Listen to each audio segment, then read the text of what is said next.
To the debate. ఆంధ్రప్రదేశ్లో ఎలక్షన్లు ఇక దగ్గరకు వస్తున్న కొద్దీ రకరకాల అంచనాలు, రకరకాల సవాళ్ళు, రకరకాల బెట్టింగులు, రకరకాల నంబర్లు ఇవన్నీ మారిపోతున్నాయి. ఎందుకంటే పొత్తులు కూడా కొలిక్కి వచ్చేసాయి. ఏదో ఒకటి రెండు సీట్స్లో క్యాండిడేట్స్ ఎవరు అనే దీని మీద ఇంకొంచెం చిన్న గందరగోళం ఉండొచ్చు, కానీ మోరార్లెస్ అంతా ఆల్ సెటిల్ డన్ అన్నట్టుగా ఉంది. మొత్తం వైరుపక్షాలన్నీ సిద్ధంగా మోహరించున్నాయి, హోరాహోరీ ప్రచారాన్ని హోరెత్తిస్తున్నాయి. సో ఈ పరిస్థితుల్లో ఎవరికి వారు మాదే గెలుపు అనే ఒక ధీమా, ఒక భరోసా వీటితో ఉన్నారు. ఒక పక్క చంద్రబాబు నాయుడు గారు రెస్ట్లెస్గా మండు టెండల్ని సైతం లెక్క చేయకుండా రోజు మూడు బహిరంగ సభల్ని మినిమం ఆయన చేస్తూ ఉంటే, ఇంకోవైపు జగన్మోహన్ రెడ్డి గారు రోజు సాయంత్రం ఒక బహిరంగ సభ పెడుతూ ఆయన తన ప్రచారాన్ని ఆయన దూసుకెళ్తున్నారు. ఇంకా బీజేపీ వైపు నుంచి అగ్రనేతలు ఇంకా దిగాల్సి ఉంది ప్రచారానికి. పవన్ కళ్యాణ్ ఆల్రెడీ రెండు బహిరంగ సభల్ని అడ్రస్ చేశారు. సో ఇక ఇలాగ రాష్ట్రమంతా చుట్టేస్తున్న పరిస్థితుల్లో ఎవరికి వాళ్ళు గెలుపు మీద ధీమాగా ఉన్నారు. విపక్షాలు అంటే తెలుగుదేశం పార్టీ కూటమి, ఈ తెలుగుదేశం పార్టీ కూటమి చాలా గట్టి నమ్మకంతో ఉంది. ప్రజల్లో కూడా ఒక ఫీల్ గుడ్ ఫ్యాక్టర్ అనేది విపక్షానికి కనబడుతోంది. అది ఫీల్ గుడ్ ఫ్యాక్టర్ అనేది విపక్షం వైపు కనబడుతుందా, లేకపోతే జగన్కు వ్యతిరేకంగా ఉన్నందువల్ల కనపడుతుందా అనేది రెండు ఫ్యాక్టర్స్ కూడా ఉన్నాయి. కానీ మొత్తం మీద ఈసారి అధికారం మారుతుంది, ఖచ్చితంగా ఇప్పుడున్న ప్రభుత్వం దిగిపోతుంది అనే ఒక వాతావరణం చాలా క్లియర్గా కనపడుతోంది. చంద్రబాబు నాయుడు మళ్ళీ ముఖ్యమంత్రి అవుతారు అనేది చాలా స్పష్టంగా కనపడుతున్న ఒక ఇండికేషన్ క్షేత్రస్థాయి నుంచి కూడా.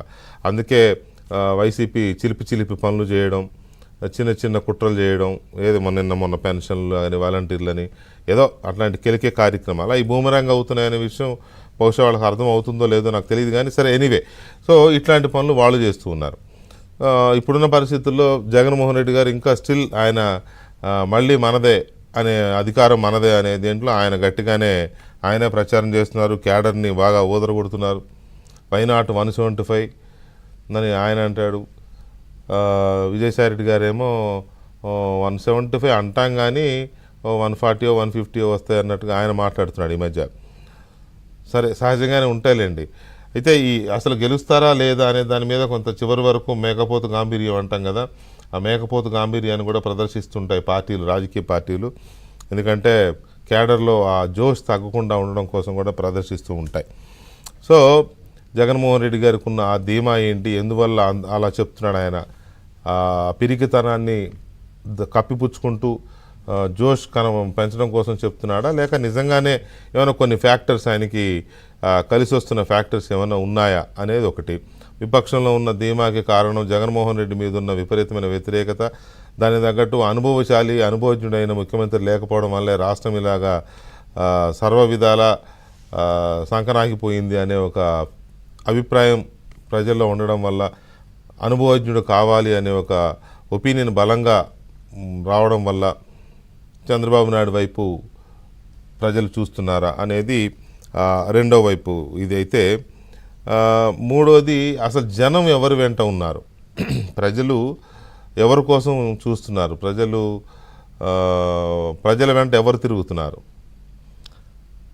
ఎంతసేపు గొడవలు, బెదిరింపులు, హత్యా రాజకీయాలు, ఒక పానిక్ సిచ్యువేషన్ క్రియేట్ చేయడం, శాడిస్టిక్ చర్యలు, సైకోయిజం, ఇటువంటివి కాకుండా నిజంగా ప్రజల కోసం ఆలోచిస్తూ, ప్రజల కోసం ప్రణాళికలు వేస్తూ, ప్రజల వెంట వెళుతున్న పార్టీలు కానీ, ప్రజల వెంట వెళుతున్న నాయకులు కానీ ఎవరు ఇప్పుడున్న మొత్తం ఆంధ్రప్రదేశ్లో ఉన్న వాతావరణంలో అనేది ఇంకొక కీలకమైన ఫ్యాక్టర్.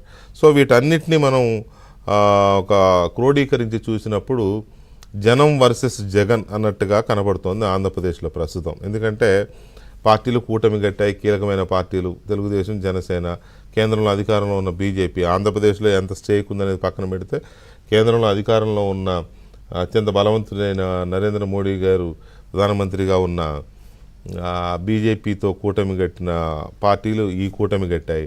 సరే, పోనీ మిగతా పార్టీలు ఉన్నాయి కదా అంటే కాంగ్రెస్, సిపిఎం, సిపిఐ లాంటి పార్టీలు ఉన్నాయి. కానీ సొంత చెల్లెలు అధ్యక్షురాలుగా ఉన్న కాంగ్రెస్ పార్టీ అన్నకు వ్యతిరేకంగా ఆమె ఇంకొక కూటమి కట్టి ఒక రకంగా చెప్పాలంటే ఈ కూటమి కంటే ఎక్కువ ఆమె అటాకులు ఎక్కువైనాయి జగన్మోహన్ రెడ్డి గారి మీద. సో ఏ రకంగా చూసినా కూడా రెండు కూటములు ఏ రకంగా చూసినా కూడా జనం వెంట ఈ పార్టీలు ఉన్నాయి.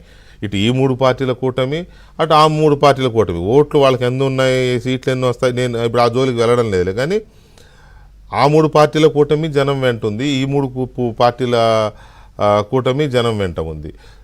ఇక జగన్మోహన్ రెడ్డి ఒక్కడు ఇప్పుడు ప్రజల వ్యతిరేకిగా ఆయన తయారయ్యాడు. ఎందుకంటే నిజానికి కూడా ఈ 5 ఏళ్లలో చేసిన పని అదే కదా. కాబట్టి ఆ వ్యతిరేకత బాగా పీక్స్కి వెళ్ళిపోయింది. ఈ పరిస్థితుల్లో యాక్చువల్ పొజిషన్ ఇప్పటికిప్పుడు అన్నది కనుక ఆలోచిస్తే ఎలా ఉంది?